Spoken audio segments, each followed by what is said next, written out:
Lux presents Hollywood.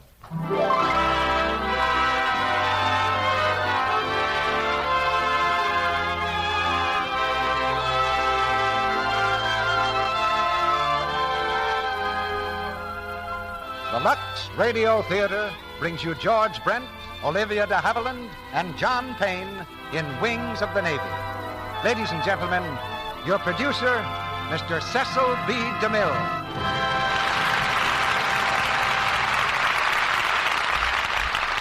Greetings from Hollywood, ladies and gentlemen. Brave men going down to the sea in ships have written a glorious history for the United States Navy. Over the years, they've brought new honor to the great names of John Paul Jones, Stephen Decatur, Oliver H. Perry, and Admiral George Dewey. In ships of wood and ships of iron, under sail and steam, they've served notice to the world that this land must be respected. Today, that tradition lives on in ships of steel that guard the ramparts of the sea, and in ships of silver that guard the ramparts of the sky, our first line of defense. This new frontier of the air provides the background for tonight's exciting drama, Wings of the Navy. And we have the original stars of the Warner Brothers picture, George Brent, Olivia de Haviland, and John Payne.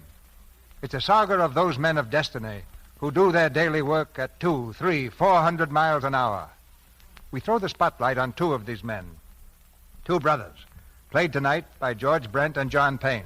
They're both daredevils, and they're both in love with the same girl, which won't be hard to understand because the girl is played by Olivia de Haviland. I think it's fitting that a story like this should be brought to you by a national theater. And we're grateful to the millions of you who have made this a national theater by your loyalty to the product behind it, Lux Toilet Soap. We look to your letters for guidance in producing these plays. Your comments make pleasant reading for us, not only in what you say about our plays, but what you tell us about Lux Toilet Soap.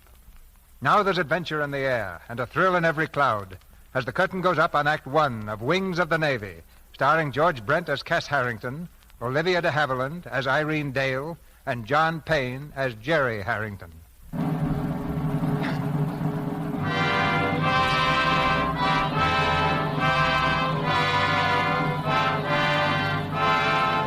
Arlington Cemetery, where great men of America lie at rest, is a national shrine dedicated to those whose lives were given in service to their country. On a bright spring morning, a crowd has gathered to pay tribute to the memory of another hero, William Harrington, Admiral, United States Navy. Uniformed officers stand stiffly at attention, their eyes on the speaker's platform. Among them are Jerry and Cass Harrington, sons of the man to be honored. Far overhead, a fleet of airplanes soars in battle formation, a jagged spearhead against the fleecy clouds.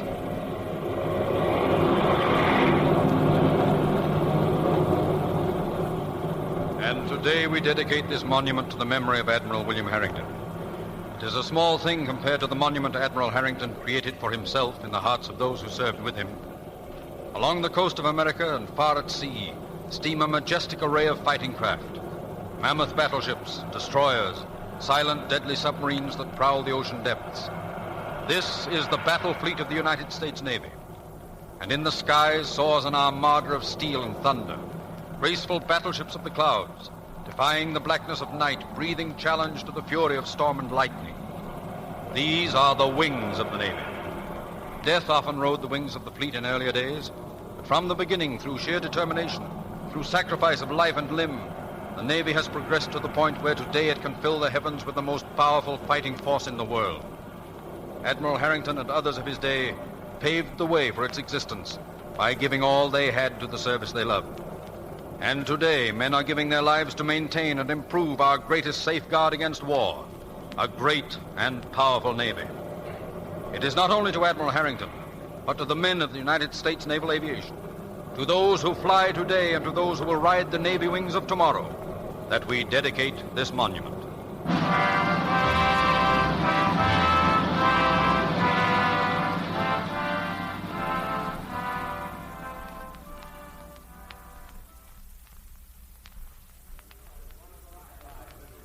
Well, Jerry, I guess we can feel pretty proud. Yeah, but it's too bad a fellow has to be gone 10 years before they start praising him. He's not gone. He had a peculiar belief in immortality, Jerry. He believed that so long as there was a Harrington in the Navy, he'd be part of it. I guess that leaves it up to us. Well, Lieutenant Harrington, just a moment, will you please? Yes, what is it? I'm from the Daily News, Lieutenant. Can we get a picture of you? Sure, go ahead. Well, thanks. Okay, Herb, over here. Oh, say, young fella, you. Who, me? Yes, would you mind stepping aside, young fella? We just want Lieutenant Harrington in this. His name is Harrington, too. He's my brother. Yeah, but he ain't news. What's he do? He's in the submarine service. Oh, the Hawk's got a turtle for a kid brother, eh?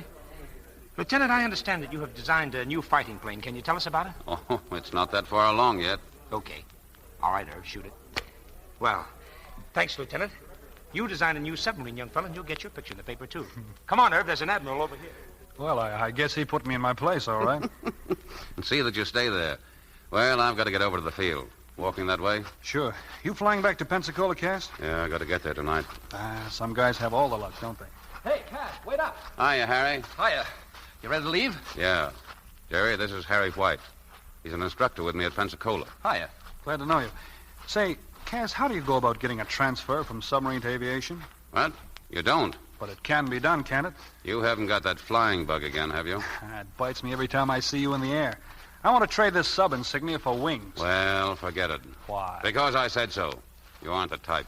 What kind of a guy is the type? Does he have to have feathers? Look, forget it. You're not going to transfer. All right, Pop, all right. But did it ever occur to you that I might grow up someday? No. You might be surprised. So long. I'll see you at the field. So long. And that's the first time I ever heard you try to unsell anyone on flying. What's the angle, Cass? Oh, Jerry doesn't like being a kid brother, I guess.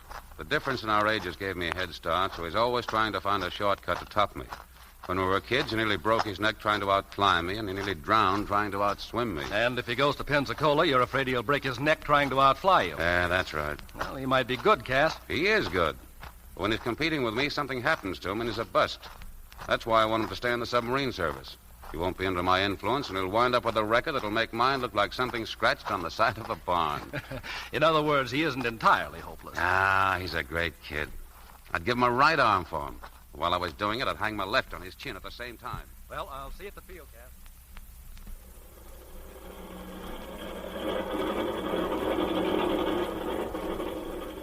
All set? Yeah. I wish that brother of yours would show up. We're late. He'll be here. Tell me some more about those big ships, Harry. What for? You heard Papa. You're going to stick to submarines. Oh, there he is. Cass, come on. Hey, that can't be Cass. He's got a girl with him. Hurry up, will you? All righty, Harry. Bye, darling. Take care of yourself. Goodbye, Cass. Oh, Jerry, this is Irene Dale. Irene, this is my kid brother. Cass! Coming. So long, darling. So long, Jerry. Yeah. See you in Pensacola. No, you won't. Goodbye. Goodbye, Cass.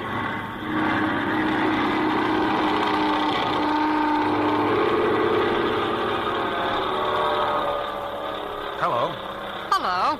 Say, did I see my brother kissing you just now? Well, I don't know. Were you watching? Yeah, I thought it was an optical illusion. I can't imagine Cass taking time enough off from flying to fall in love with anyone. Oh, he managed. You see, we have a schedule. He flies 6 days out of the week, and we meet every other Sunday from 3 to 5, and that allows plenty of time for aviation and romance. Oh, I see. Here, let me look at you. I can understand, all right.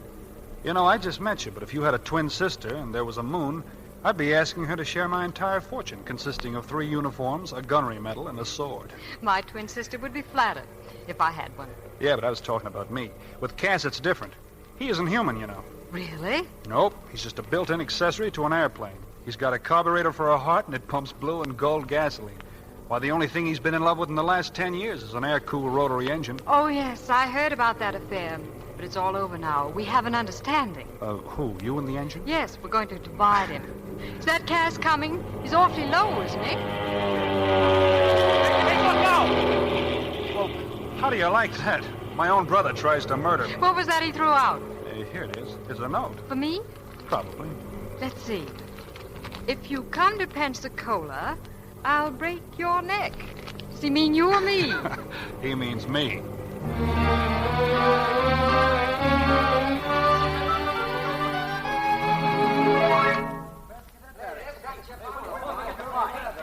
Good morning, Lieutenant. Good morning, sir. Well, what do we got here? Cadets, sir, just off the train. Are they all checked in? Yes, sir, 21 of them. My report says 22. Well, must have gotten lost. Welcome to Pensacola, gentlemen. Gentlemen, I take it for granted you are all anxious and eager to become part of the United States Navy. Let it be understood, please, that the desire to serve is highly commendable, but not necessarily an indication that you're fit for this service. You'll all be given a thorough physical examination, followed by an intelligence test. If the results are satisfactory, you'll be assigned to barracks and your training will begin. For a certain period, you'll be schooled in the mechanics of aviation. You'll fly first to observe, then with an instructor, handling the controls yourself.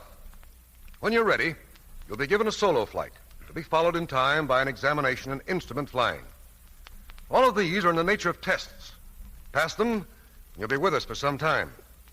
Fail them once too often, and you're on your way out. You'll each receive a rule book. You'll be required to observe every one of these rules. You must understand that they're formulated for your own good and the good of the Navy.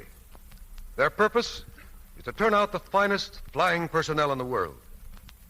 Is there anything else I can explain? Yes, sir. When do we fly? Oh, eventually. Not until then.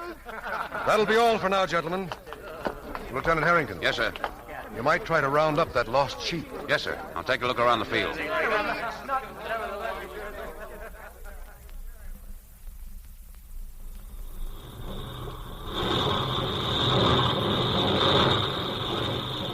Hey, Mac. See a cadet around here? Not today.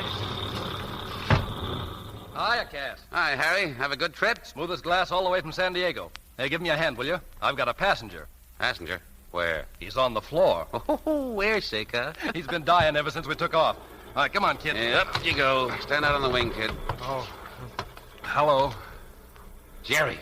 Hiya, Cass. Jerry, what are you doing here? Well, I'm going to be an aviator, and Jerry! He's out cold. Yeah, come on. Let's get him over to the barracks.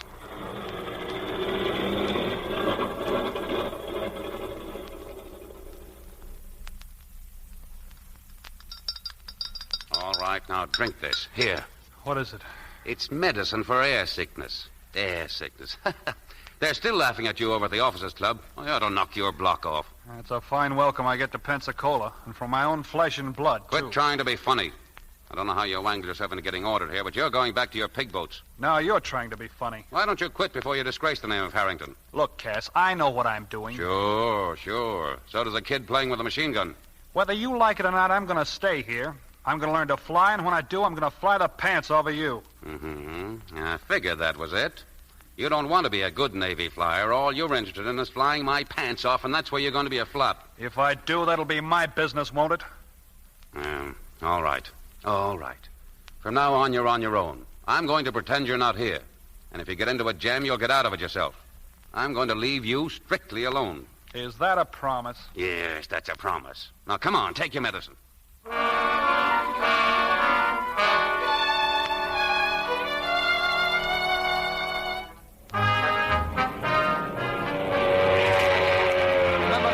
Back on that stick to start the takeoff. You've got to get her up on the step or she won't move. I'll let you in on the secret. Hitting the water is bad for the prop. This is what we call a gosport. It's a speaking tube that allows the instructor to talk to the student, but the student can't talk back, which is the whole idea.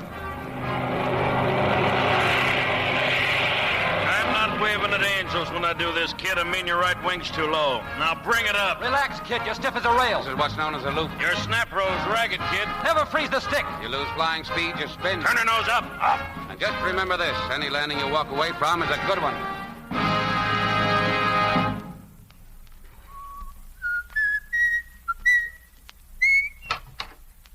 Hi, Cass. What do you think you're doing? Oh, just admiring myself in your mirror. Somehow I don't find this outfit quite dashing enough for a Navy flyer. You know, Congress ought to do something about it. Well, don't worry. Nobody will see you when you're flying but your instructor. Yeah, but suppose you make a forced landing in a bean patch and the farmer's rosy-cheeked daughter comes out with apple pie for the wounded heroes. If you ever land on a bean patch with one of those primary seaplanes, you won't be interested in the farmer's daughter. Those primary seaplanes are a headache. Say, Cass, is it hard to get assigned to the big boats? What's that got to do with you?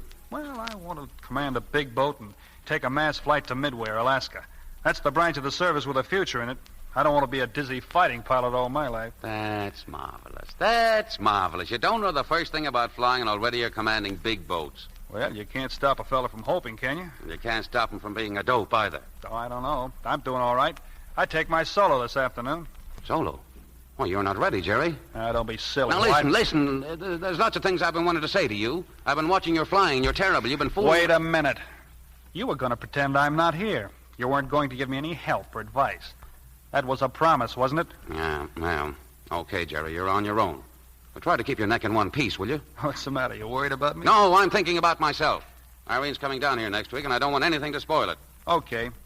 Say, how did she ever go for a guy like you? I don't know. I can't figure it. When do you solo? 3 o'clock. Gonna watch me? Thanks. I've got more important things on my mind.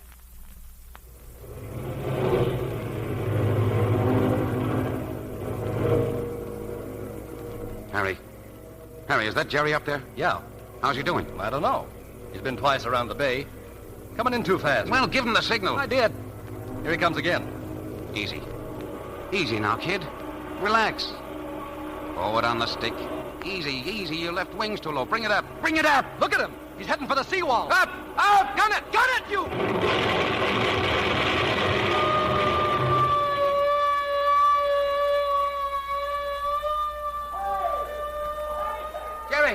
Jerry, are you hurt? Jerry! Sir, I wish to report a crash. Jerry, are you hurt? No, sir. Oh, well, it's too bad you aren't. You deserve to break your neck.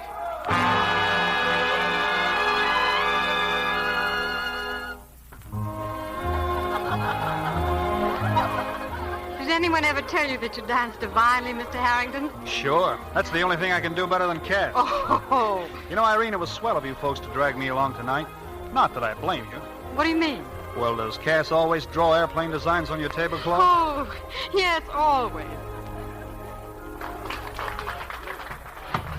Here she is, Cass. I think I ought to tell you. She says I dance divinely. Wait a second now. Shh, don't disturb him. He's drawing designs. Who is he, do you know? Dokes is the name, I think, lady. Dokes? Oh, of course. Joseph P. Dokes, the mad inventor. Naturally, I know him. Oh, hello. I know you. You're going to be Mrs. Dokes, remember? Mrs. Dokes. That sounds perfectly horrible. Next time a man asks me to marry him, I'm going to find out his name before I say yes. Look, I found out what's the matter with the wing surface of my fighter. See, Irene? That's what your life's going to be like. Instead of moonlight and roses, it'll be wing surfaces and empennage designs. Oh, that's an old story already. You know, when we dance, Cass isn't keeping time to the music. He's counting RPMs. And to think I had to come all the way to Pensacola to play second fiddle to an overpowered flying machine. That's all right, sweetheart. After this, it'll be worse. Could it be? I hardly see you as it is. You won't see me at all for a week or so. I've beefed up the center sections, and I'm taking my designs to Washington. The Navy has asked for them, and believe me, this time the plane will be accepted. Oh, darn that plane. Oh, wait a minute. You don't know when you're well off, Irene. Cass and his plane will be gone, but you'll still have me. Will I?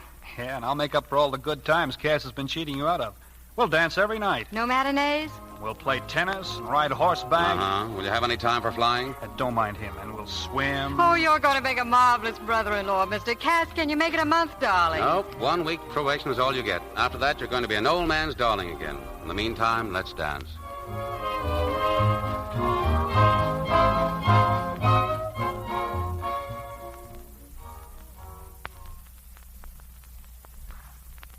Had enough? I could swim to Key West. Well, I couldn't. Come on, get up on the raft. Give me a hand. Up you go. Bet my hair's soaked. What's the matter? What are you staring at, Jerry? You? I'm going to have to put you back in the hothouse. This outdoor life is giving you freckles. Really? Me without a mirror? Are there many? Did you ever see a turkey egg? Oh, is it that bad? Oh, don't worry. I like girls with freckles. That covers a lot of territory. I'll narrow down the field a little bit. I'll include you and your twin sister. Told you I haven't got a twin sister. Oh, that's right. But think how swell it would be if there was another one like you. I could really go for your sister. Do you think she'd like me? I think she might like you a lot. I hope so, because, well, you see, she'd be my idea of something perfect. She wouldn't be as perfect as you think. She'd be selfish, for one thing. She'd want so terribly to be happy that she'd make mistakes. And then she wouldn't have the courage to do anything about them. Sometimes she'd be pretty disgusted with herself. Ah, she wouldn't be that way at all. She'd have a lot of courage. She'd be generous and kind. Why, just being near her and helping to make her happy would be the greatest break a fellow could ever expect to have. Having you feel that way would Give her more happiness than she deserved, Jerry. Look, Irene, Yes? well, I was just thinking, Cass will be back sometime today, and I know. he's a great guy, that brother of mine. Yes. A great guy. Jerry, let's go back, shall we? Sure, he might be in by now.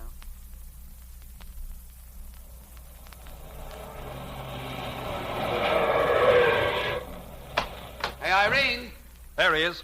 Hello, you two. Hello, Cass. You look happy. You must have good news. Good news. I'm loaded with it. The Navy Department is going ahead with my plane. Oh, Cass, that's wonderful. But wait a minute. I'm also promoted to the noble estate of Lieutenant Commander. Oh, congratulations, Cass. And as for you, Jerry, you're liable to be Lieutenant Junior grade pretty soon if you keep your nose clean. You've been selected, too. Yeah, that's swell. Swell. Is that all you can say? Well, I'm tickled to death. Well, then why don't you act like it?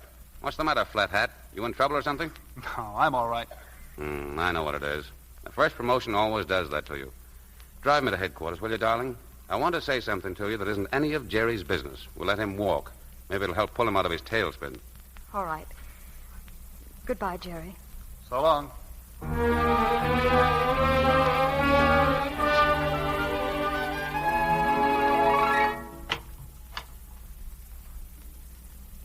Jerry, where are you? Here. What do you want? I've been looking for you. Why aren't you out flying? I don't feel so good. No? Well, I talked to the doctor, and he says there's nothing wrong with you. Did he? Yes. Looks to me as if you're just moping. Why don't you snap out of it? Well, I'm sick of flying. You're what? I'm sick of flying. Oh, you're not sick of flying. You're sick in the head. Now, all right, what is it? What's it all about this time? I told you, I'm sick of flying. Now, you ought to know you can't kid me. You've got something important on your mind. Now, what is it? Look, Cass, there are some things in my life that don't concern you. Ooh, romance is wonderful, isn't it? What are you talking about? Oh, I recognize the symptoms. Every time you get a case of love, you go Shakespeare on me. You're Romeo and she's Juliet, and you always wind up under a balcony. Who's the girl this time? None of your... There isn't any girl. Now, let's see. Now, it couldn't be that redhead. She's not your type. And the Spencer girl married that Marine. Now, let me see. I've been gone a week. Oh, there's only one you've seen. Why don't you shut up? Get out of here and let me alone, will you? Oh.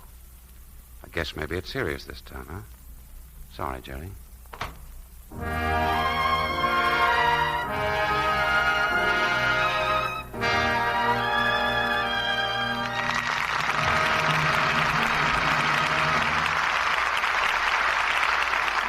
After a short intermission, Mr. DeMille presents George Brent, Olivia de Haviland, and John Payne in the second act of Wings of the Navy. Over on Morton Street, a cheerful postman is hurrying up the steps of the Douglas home. Oh, here you are. Miss Joan Douglas. This little box is for you. Looks like you're getting a present. Thanks, I've been waiting for it. Gosh, I can't wait to unwrap it. Oh, it's gorgeous. Mother, come here quick. Look what I've got. Oh, your brooch came, dear. That is handsome. Let me see it closer. Why, it's so rich looking. It'll be perfect with that green silk jersey dress. Hooray for Lux toilet soap. Dum da da dum. Dum da da dum. That's the Lux toilet soap theme Joan was humming. Did you recognize it? Lux toilet soap. And that's the answer to how you can get one of these stunning simulated cameo brooches. A brooch designed after the one worn by lovely Vivian Lee in Gone with the Wind. Now, here's what you do. Buy 3 cakes of Lux toilet soap from your dealer and ask him for a handy order blank. Or write your name and address on a piece of paper. Send it with the wrappers from 3 cakes of Lux toilet soap and 15 cents in coin. No stamps, please. To Lux Toilet Soap, Box 1, New York City. This offer is good only in the United States. When your Scarlett O'Hara brooch comes, you'll be just as keen about it as Joan was. The pure white head on a glistening ebony background is encircled with a delicate Grecian border design. The setting is gold-finished, and there's a fine safety clasp. It's a real jewelry piece you'll be proud to wear. With your brooch, you'll receive an illustrated order blank telling you how you can get additional matching pieces to complete your Scarlett O'Hara ensemble. A ring, bracelet, pendant, earrings, all of the same beautiful design as the brooch, and all at amazing bargains. Remember the address: Lux Toilet Soap, Box 1, New York City. And remember, too, that Gentle Lux Toilet Soap has active lather. Active lather that 9 out of 10 screen stars use for their priceless complexions. Remember, on your shopping list for tomorrow, 3 cakes of Gentle White Lux Toilet Soap.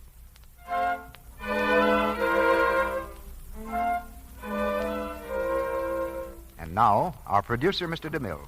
Act 2 of Wings of the Navy, starring George Brent as Cass Harrington, Olivia de Haviland as Irene Dale, and John Payne as Jerry Harrington.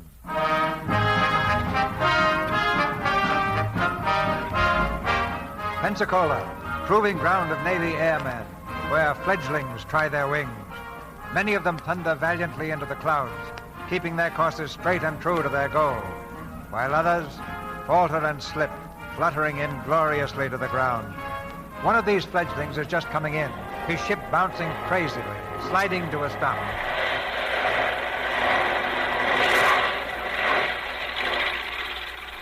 All right, kid, cut your motor.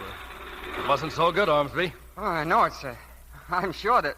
Well, I know I can do better, sir. We don't gamble on promises, kid. Take my chute over to the office. I'll see you there in 10 minutes. Does that mean I'm busted out? Did you hear me? I said I'd see you in 10 minutes. Now, go on. Yes. Hiya, Harry. Hiya, Cass. I was watching upstairs there. Kid flopped on you, huh? Yeah, bad. Gee, it's a shame. He was a good kid. I know it. That's why I hate to see him busted out. Want me to give him another check? I don't know. Might be a good idea at that. Maybe I've got the Indian sign on him. Okay, I'll do it this afternoon. Meanwhile, I'll go and have a talk with him. Thanks, Cass. Oh, don't thank me. You yanked Jerry out of his slump. And if I can save a student for you, why, we still won't be even. Wait a minute. Look, Cass, watch your step. This Ormsby kid has a tendency to freeze the stick. Yeah? I had to slug him once I let go. I'll watch him. Hey, isn't that your lady friend? Yeah, that reminds me. I did have a date. See you this afternoon, Harry. Right.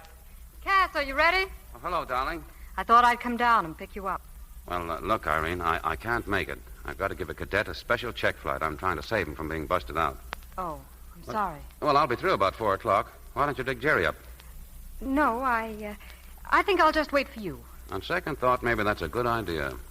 Why? Well, Jerry's undergoing a case of growing pains known as puppy love. You better not see him till he gets over it. What have I got to do with it? Well, I'm not sure, but I think you're the one he's in love with. Did he say that? No, I'm just psychic. Cass, listen. No, don't let it worry you. I know Jerry. He'll get over it in a week. He always does. So just forget it, will you? All right, Cass.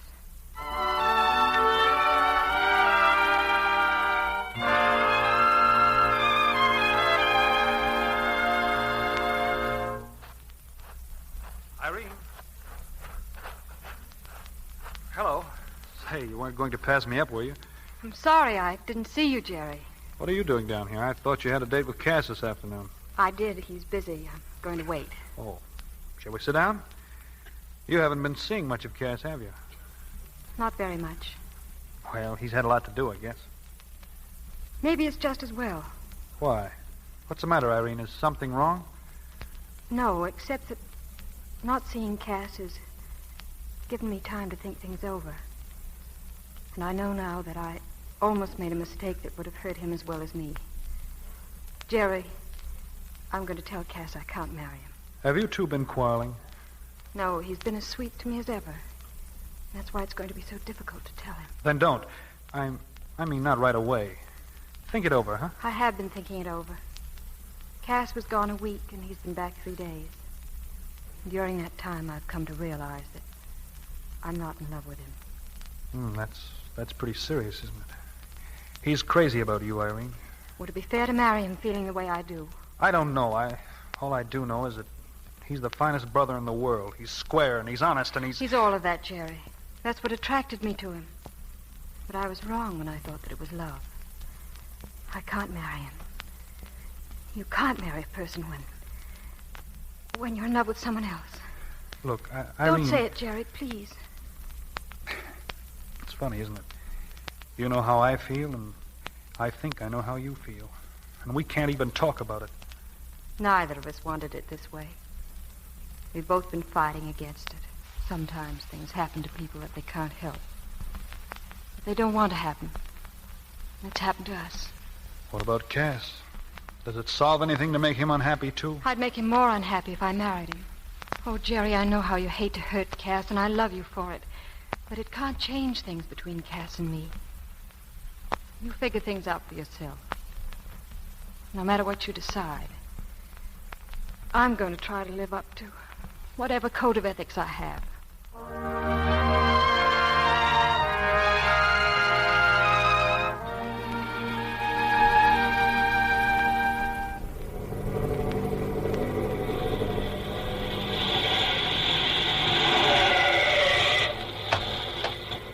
Hello, Mac. Is Cass around? Oh, afternoon, Miss Dale.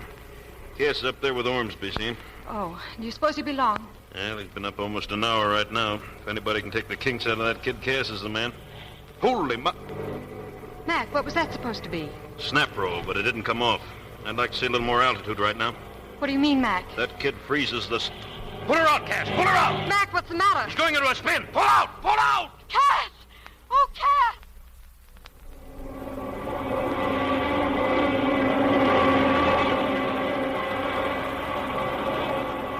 All right now. Take it easy, kid. Shove her nose down and give her the gun, and then start pulling back. I can't. It won't move. Come on, relax. Better let me have that stick. Let go, kid. Come on, loosen up. I can't move it. Let go, do you hear? Let go of that stick. I can't. Let go, are you crazy? We're gonna crash. We're gonna crash. That stick. Give it to me. Give me that stick.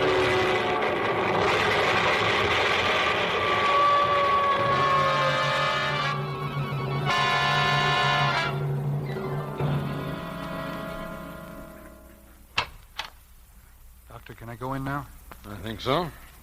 How's he going to be, Doctor? Well, it's hard to say. That left leg is very bad. There's a chance he may never walk again. Don't stay too long. I won't. Thanks, Doc. Hiya, Cass. Hello, Jerry.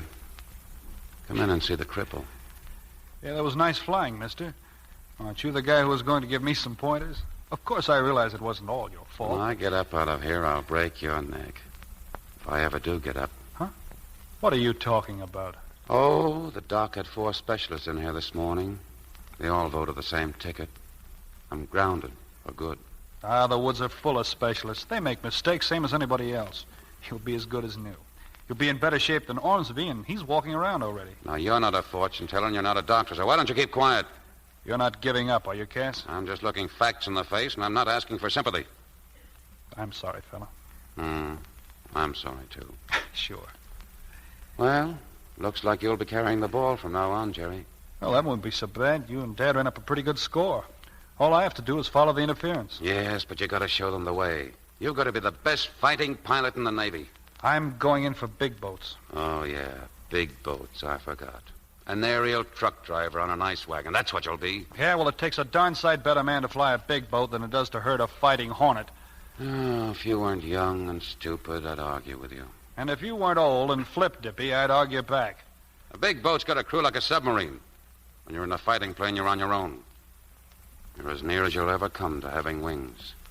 You've got the wind in your face, and you're part of the ship, and it's part of you. And the motor's a living thing, and it obeys you. There's nothing over your head but the sky, and you can reach up and touch it. And when you feel happy, you can play like a kid on a blue lawn. You loop and dive and zoom, and you chase clouds like a cat after a ball of yarn, and you... Oh, why should I waste my breath? You don't know what I'm talking about. Yes, I do, Cass. I've felt it, too. Sure. Get out, will you? I'm tired. Okay. I'll be in to see you tonight. Jerry. How is he, Jerry? They say he may never walk again. Oh. He'll have to quit the Navy. You know what the service means to him. Yes. Irene, he's lost all that now. All he's got to hang on to is... Well, all he's got left now is... I know, Jerry. Don't worry about it. He's not going to lose me.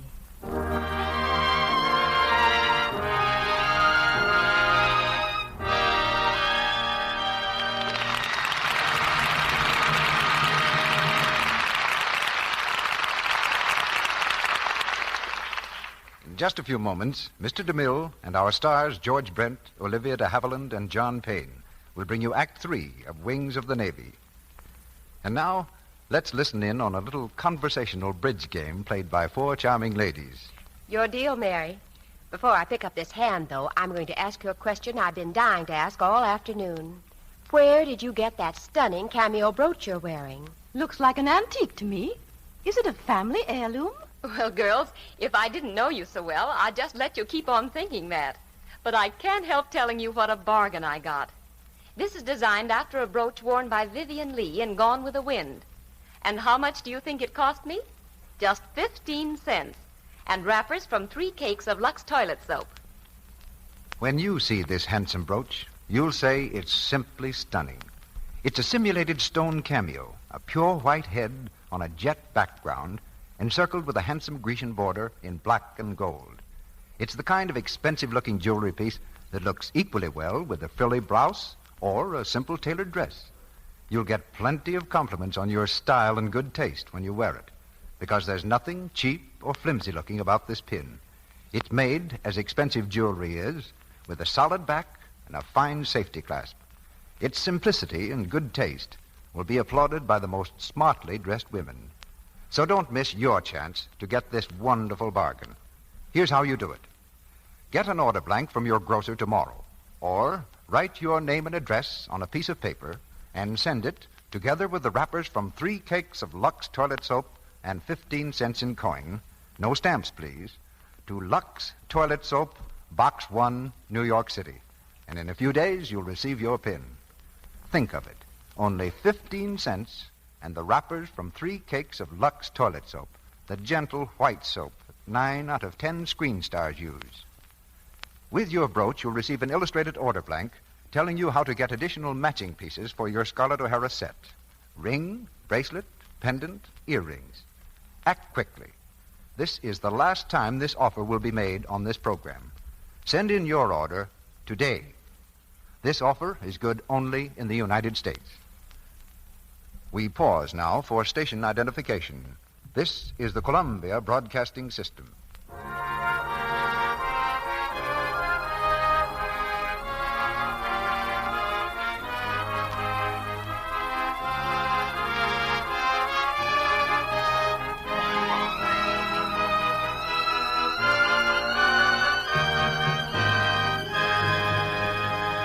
The curtain rises on the 3rd act of Wings of the Navy.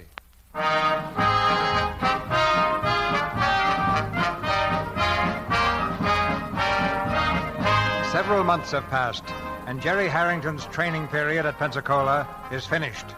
The fledgling has become a hawk, serving now at the Naval Air Station, North Island, San Diego. On the beach, a giant patrol bomber spreads its silver wings across the sand. Beneath these wings stands Jerry, gazing upward, lost in admiration for the power and beauty of the monster ship. He doesn't notice the man who comes to stand behind him, a man who moves slowly, leaning heavily on a cane. If the cavalry ever got in a jam, that thing would carry a good load of hay. Is that so? Well, Cass, when did you get here? How are you, Jerry? About an hour or so ago. How's the boy? I couldn't be better. How are you, Cass? Oh, fine. I'm allowed to limp around all by myself now. No, I'm not kidding. Is that leg coming along all right? It'll do.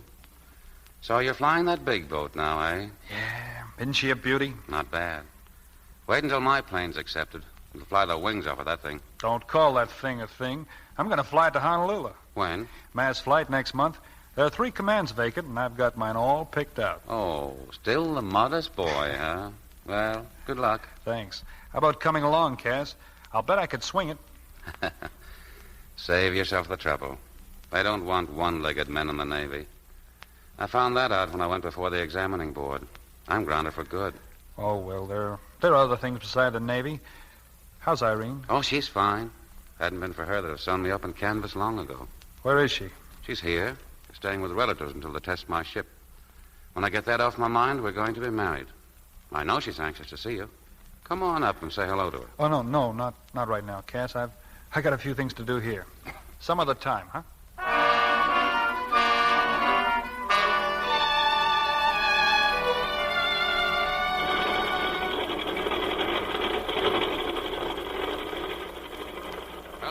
fella? It's in great shape, Cass. And that ship of yours will pass any test they want to put it to. Swell. Keep it good and hot. We're almost ready. Right. Oh, Lieutenant. Yes, sir. Lieutenant, this is Captain March of the Bureau of Aeronautics. Glad to know you, Captain. I hope your plane comes through, Lieutenant. The Navy can use a ship like that. Well, it's passed everything but the terminal velocity test. If it passes that today, the Navy will owe you a vote of thanks. Having the Navy accept it will be thanks enough. Excuse me, sir. There's the test pilot. Steve, over here. Hi, Cass. All set, Steve? All set. How do you feel? Fine. Well, she's in perfect shape. Take her up to 15,000 feet. Dive her at least 10 before you pull her out. Try to push the needle off the dial. I'll try. Give her the works. Tear the wings off if you can. I don't think you can, but try anyway. Okay. And if you see she won't take it, don't forget to bail out in time. Listen, Cass, my wife's giving a birthday party tonight for the kids. I'll bring a crate down in one piece. Thanks, Steve, but give it all it'll take. Okay, Mac, we're ready.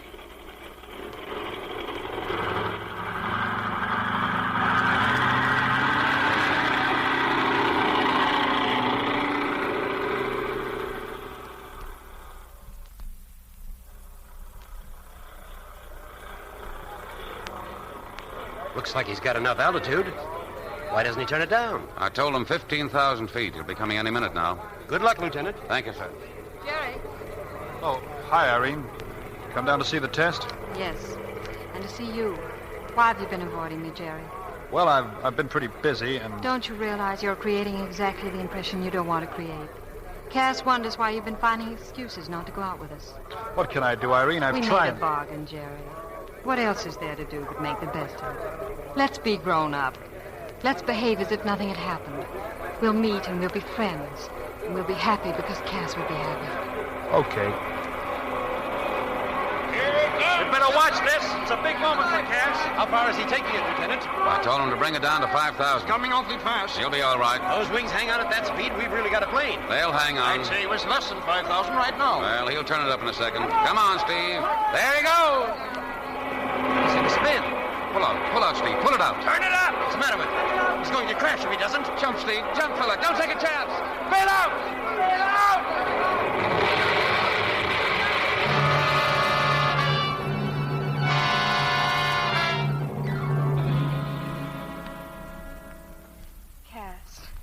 Cass, darling, please don't take it so hard. It wasn't your fault. Oh, snap out of it, Cass. Come on. You've got another ship ready for testing? Sure. And somewhere, I suppose, there's another test pilot like Steve, ready to die in a coffin designed by Cass Harrington, huh? Well, how do you know it was the plane that failed? Maybe it was Steve. It ought to be a breeze to take it through that test. I could do it myself. Oh, you could. Do you know what a pilot goes through when he makes a terminal velocity dive? Well, I have an idea. No, you haven't. You've got to take a cranky, unknown experimental plane up to 15,000 feet. Open your throttle and shoot yourself at the earth like a cannonball. You're smashed back in your seat. You gasp for air. The wind is like 1,000 knives that rip and tear at your wings. You're going 300 or 400 miles an hour straight down. Then you pull back in the stick, and when you do, believe me, you pray. And the air's turned into a brick wall. And if the seat isn't stretched for 2,000 pounds, you bust right through it. And all of a sudden, your plane and your body are shooting upward. What's inside of you keeps on falling. Your blood drains. Everything goes black. You can't see, you can't breathe, and you're knocked out cold. And if you're lucky, you come to before you crash. And then you might find that you're in a death trap. You try to jump, and it's too late. Something like that happened to Steve today. Does that sound like a job for a kid like you? No, I suppose not. But even a guy like me can have faith in what his brother's trying to do. Am I out of place, Cass? No, you aren't out of place. And I'm not giving up. Not yet, anyway.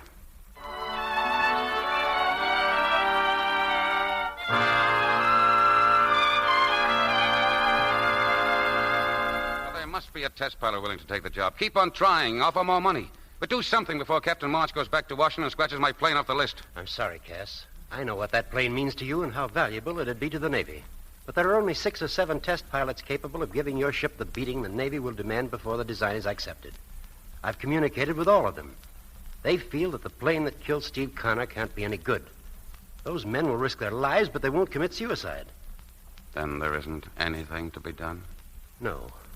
I'm sorry, Cass.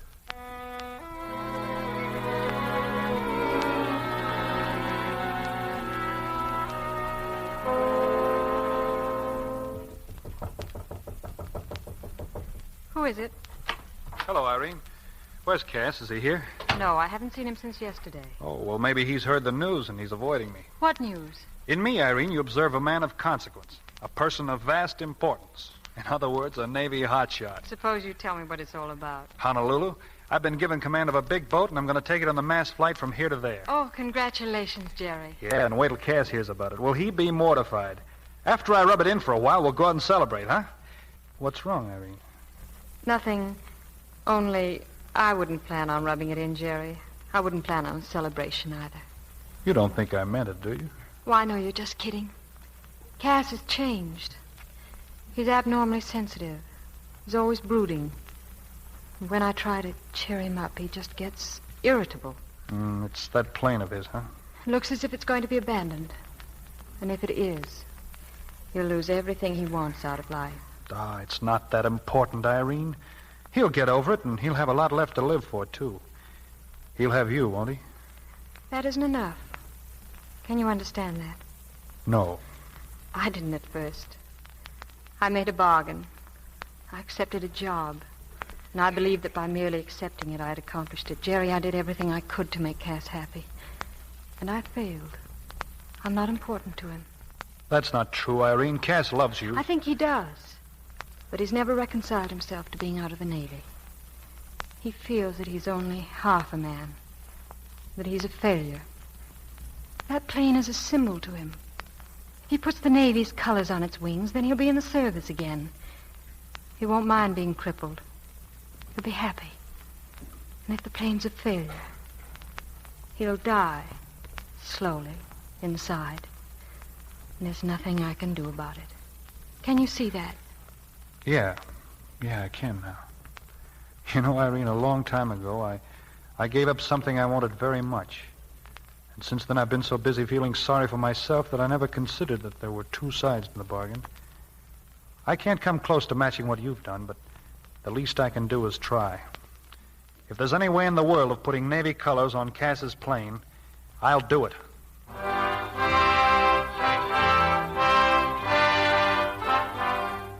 Hello, Cass. This is Brown. Listen, we've got a man to test the plane. You better get down here right away. He'll be at the field in an hour. You ready, Jerry? In a minute, as soon as the doc gets finished here. I'll be out at the ship. Make it snappy. What do you say, Doc? How am I doing? Oh, we'll be through in a minute. Stand still. I got to tape up your waist. What for? Keep your insides in place. Hold that pad right there. And draw on your stomach. You'll want this good and tight. Hey, take it easy, will you? Better than having your insides fall out. Now put on your shirt. Put this belt over your flying suit. It'll help. It'll be a good idea to yell as hard as you can before you pull out of the dive. Yell? Why? Well, that'll tighten your throat and stomach muscles still more and keep your arteries from puffing up. Here, take this scarf. Keep it around your neck. When the time comes, tighten that as much as you can. It'll stop the blood from draining out of your head. There sure is a lot to remember in this racket, isn't there? You better remember all of it, or you'll never pull out of that dive. All right, go ahead. Thanks, Doc.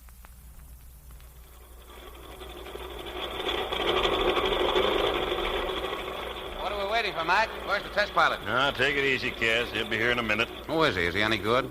I think he's great. Sure. So do I. Hello, Jerry. Say, listen, Hey, what's the idea of that outfit? Well, test pilots have got to dress like this. It's a union rule. You mean you're going to take that ship up? Of course I am. I'm your pilot, mister. Well, you can't. It's against regulations for Navy men to test planes. You'll be thrown out of the service. I'm not in the Navy anymore. What? I resigned my commission. You resigned? You mean you quit the Navy just so that... Well, I won't let you do it. It's already done, Cass. What about the Honolulu flight? That was just a joyride. This'll be a lot more fun. Don't be a fool, Jerry. You don't know what you're up against. You haven't the experience. You'll be... Yeah, I know, Papa. Now, will you run along and mind your own business? Will you go and take that junk off? That plane's not going up today. Listen, Cass, for a long time I've been trying to convince you that I'm a better flyer than you were in your best day. Today I'm going to prove it, and in your ship. Kill that motor, Mac. No, look, Cass. I'm taking that crate up even if I have to knock you cold to do it. Wait a minute. Wait a minute. Come here. Mac, take care of this guy, will you? Cass. Take your hands off. Will you take your hands off? Let me alone. Gotta do it, Cass. I don't want to, but I gotta. Hurry up, Jerry, will you? On my way. So long, Cass. Jerry!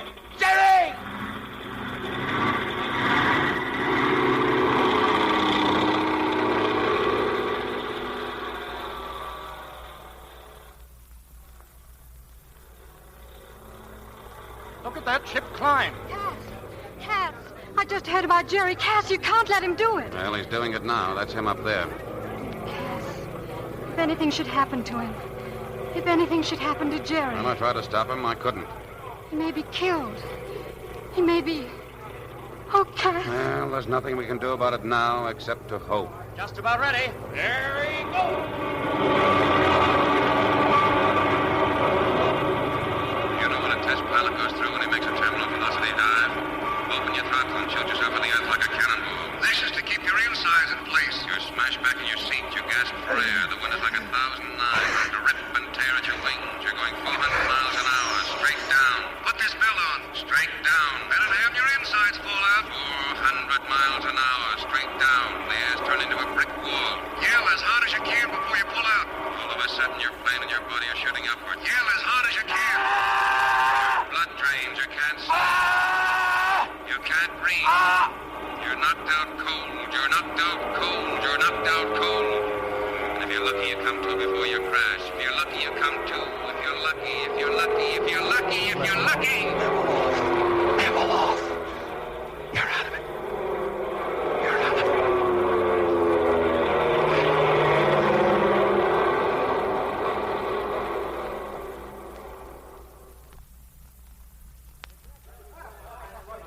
A great ship. Congratulations, Lieutenant. Thank you, sir. Oh, Irene, he did it. Jerry, he did it. He gave my ship to the Navy. He's safe. Oh, Cass, he's safe.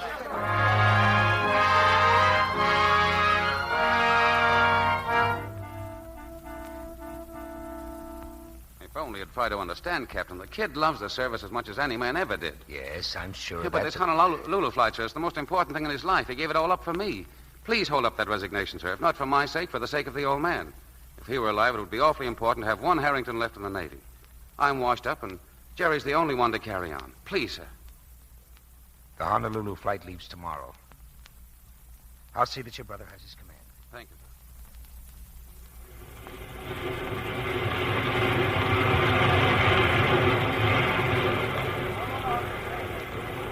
Cass, I don't see Jerry. Do you suppose they've decided not to let him go? Wait a minute. Oh, there he is. Jerry! Jerry! Hi, Cass. Hello, Irene. Are they taking you, kid? That's my boat right over there. Great. You know, I hate to admit this, but I'm kind of proud of you, Jerry. Well, thanks. I've been waiting to hear you say that for a long time. Well, I've said it, so don't make me change my mind. And remember, only one Irishman got away with flying backward, so don't wind up in Cuba. Well, I've checked my compass. It'll be Honolulu or nothing. It better be. And remember, the water is soft unless you hit it hard, so don't get wet. I'll try not to. Well, I guess I better get going. So long, kid. Good luck. Thanks. Goodbye, Irene. Goodbye, Jerry. Lots of happiness to both of you. So long.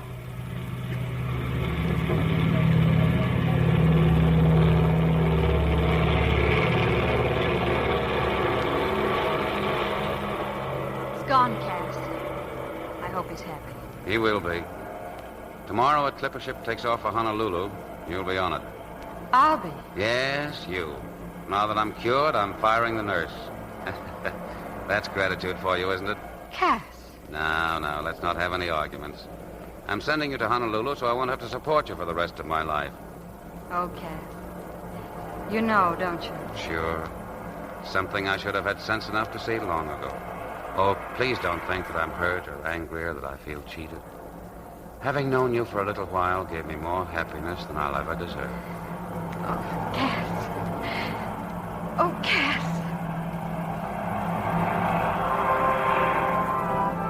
And in the skies an armada of steel and thunder, graceful battleships of the clouds, wings of the Navy.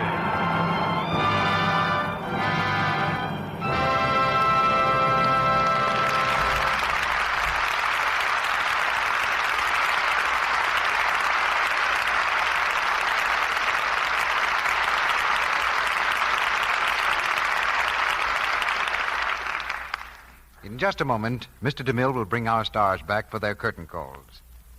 In the meantime, the makers of Lux Toilet Soap have asked me to make this special announcement to the members of our Lux Radio Theater audience. They urge all of you who have not already done so to send in for your Scarlett O'Hara brooch at once. This is the last time we will make this offer on the Lux Radio Theater. Now, surely you don't want to miss out on this opportunity to own the lovely Scarlett O'Hara brooch. We know you'll be delighted with this stunning jewelry piece when you see it. So note these instructions carefully. If you haven't already sent in for your Scarlet O'Hara brooch, buy 3 cakes of Lux toilet soap from your dealer. Ask him for an order blank, or write your name and address on a piece of paper and enclose it in an envelope with the 3 Lux toilet soap wrappers and 15 cents in coin. No stamps, please. Address to Lux Toilet Soap, Box 1, New York City. I'll repeat that. Lux Toilet Soap, Box 1, New York City. This offer is good only in the United States. And now, Mr. DeMille is bringing our stars back to the microphone. The curtain has fallen on Wings of the Navy, and if I had my way, George Brent, Olivia de Haviland, and John Payne would get a 21-gun salute for their performance tonight. Thank you, Mr. DeMille, but I'm a little doubtful about that many guns. Yes, I'm afraid that salute is reserved for the Commander-in-Chief, CB. All right, George, we'll make it 17. That's only an admiral's, but I still think you deserve 21.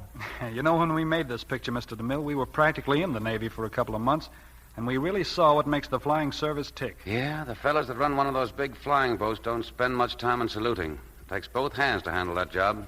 One look at the instrument panel of a big boat completely confused me. It looked like 50 clocks, all with a different time. That's one of the reasons it takes so much training to make a Navy pilot. Training and a smart pupil. Mr. DeMille, we've all had a grand time coming back to the Lux Radio Theater this week, and I'd like to say one thing more. Lux soap is the complexion care I use every day, and I wouldn't be without it. And from my own experience, I know it's a soap that's really gentle. Those words ought to be sufficient for the wise, Olivia, because Lux soap never had a lovelier recommendation. And right now, I'd like to recommend our play for next Monday night. What is the bill, Mr. DeMille? Next week, John, is one of the most distinguished weeks in the history of the Lux Radio Theater. A great star makes her first appearance at this microphone, Miss Shirley Temple. Our play is one that many of you have asked for time after time, with Shirley in the leading role. It's The Littlest Rebel, a story of a little girl who taught 2 armies the meaning of gallantry. With Shirley in The Littlest Rebel, we present 2 fine actors, Claude Rains and Preston Foster. And we think that makes next Monday night a night to write home about. Well, you can't beat a combination like Shirley Temple, Claude Rains, and Preston Foster in The Littlest Rebel, CB. We'll be right at the radio listening, Mr. DeMille. Good night. Goodbye. Good night. Good night. And happy landing.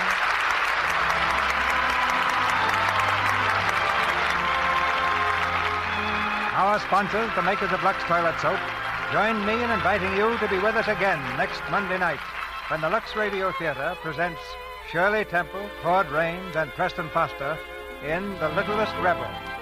This is Cecil B. DeMille saying good night to you from Hollywood.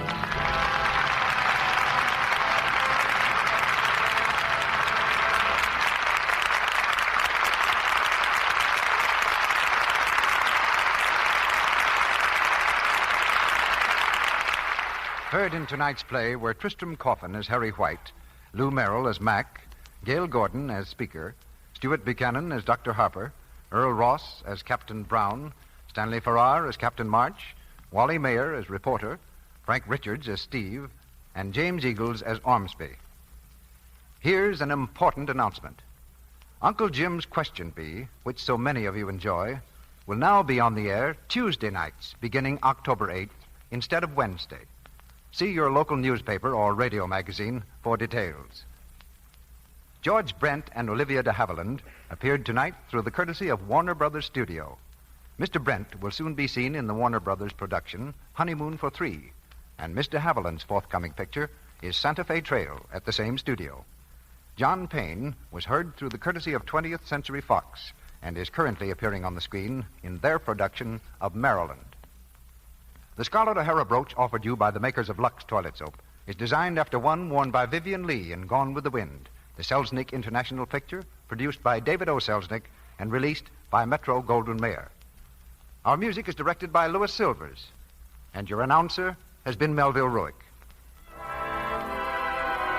This is the Columbia Broadcasting System.